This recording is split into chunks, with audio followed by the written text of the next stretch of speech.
آپ مجھے کو سامنے رکھیے، میں ایک انسان ہوں، مکلف ہوں، اللہ کے ہاں جواب دہ ہوں، رسپانسبل ہوں، اکاؤنٹیبل ہوں۔ کچھ چیزیں مجھ پر وارد ہوتی ہیں، کوئی مصیبت آ گئی، کوئی تکلیف آ گئی، کوئی بیماری آ گئی، کوئی نقصان ہو گیا، کچھ ہو گیا۔ اب نوٹ کرنا چاہیے کہ اس کے کچھ اسباب ہوں گے، مادی اسباب ہیں یا کچھ اور لوگ ہیں، کسی نے میرے گھر کو فرض کیجئے کہ کوئی نقصان پہنچانا چاہا ہے، اس نے کام کیا ہے، کسی نے مجھے اٹھا کے پتھر دے مارا ہے، تو یہ سارے فیکٹرز ہیں، لیکن یہ شے بالفعل مجھ پر نہیں وارد ہو سکتی اگر اللہ کا اذن نہ ہو۔ لاکھ سارے اسباب و وسائل ہوں اور لاکھ ساری دنیا ہو، ایک حدیث میں الفاظ آتے ہیں کہ اگر جان لے حضرت عبداللہ ابن عباس، اعلم ان الامت لو اجتمعت، کہ اگر پوری قوم جمع ہو جائے کہ تمہیں کوئی فائدہ پہنچا دے، نہیں پہنچا سکتی مگر اس بات کا جو اللہ نے تمہارے لیے طے کر دیا، اور اگر پوری قوم مجتمع ہو جائے تمہیں کوئی نقصان پہنچا دے، نہیں پہنچا سکتی۔ تو یہ اسباب و وسائل جو مجھ پر آ رہے ہیں، ان میں جو ہے فیصلہ کنشے اذن رب ہے۔ تو میں یہ بھی کہہ سکتا ہوں مجھ پر یہ اس کی لائی ہوئی مصیبت آ گئی، اور یہ بھی کہہ سکتا ہوں کہ اللہ کی طرف سے مجھ پر آیا، وہ خیر ہو یا شر ہو، بالقدر خیر ہی و شر ہی۔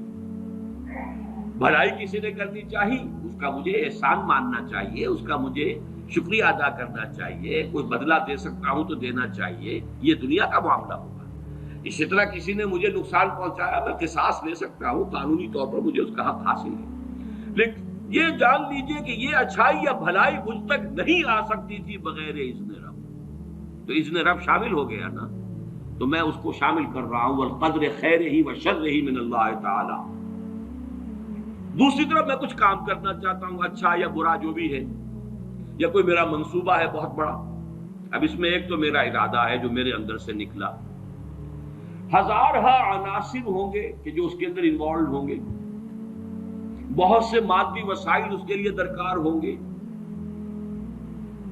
اسباب نہ ہو جمع تو یہ کیسے کام شروع ہو سکتا ہے؟ اسباب کرے جمع، خدا ہی کا یہ کام، یہ عزم تیرا، یہ مجھے الفاظ پھر یاد آ گئے وہی اکبر الہ آبادی کے، یہ میرے دروس میں اشعار بہت آئے ہیں، اب کچھ ذہن سے اوجل ہو گئے۔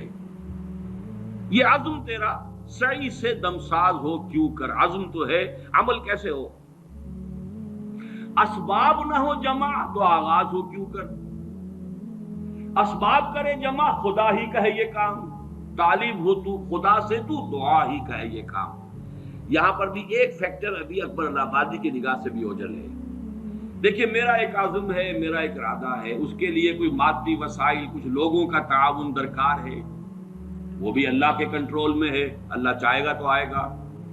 پھر بالآخر کسی شے کا پورا ہو جانا، آخری درجے میں پھر اللہ کے اذن کا طالب ہے۔ یہاں تک کہ حضور نے فرمایا کہ جو لقمہ بھی ابن آدم کی حلق سے نیچے اترتا ہے، اب وہ سارا آپ نے اس کے لیے کمائی کی، محنت کی، وہ کھانا پک گیا، آپ کی اہلیہ نے پکا لیا گھر پہ، اب یہ لقمہ اتر رہا ہے، اس وقت بھی اللہ سے اذن چاہتا ہے کہ میں اس کے حق میں غذا کا کام دوں یا زہر بن کر لڑ دوں۔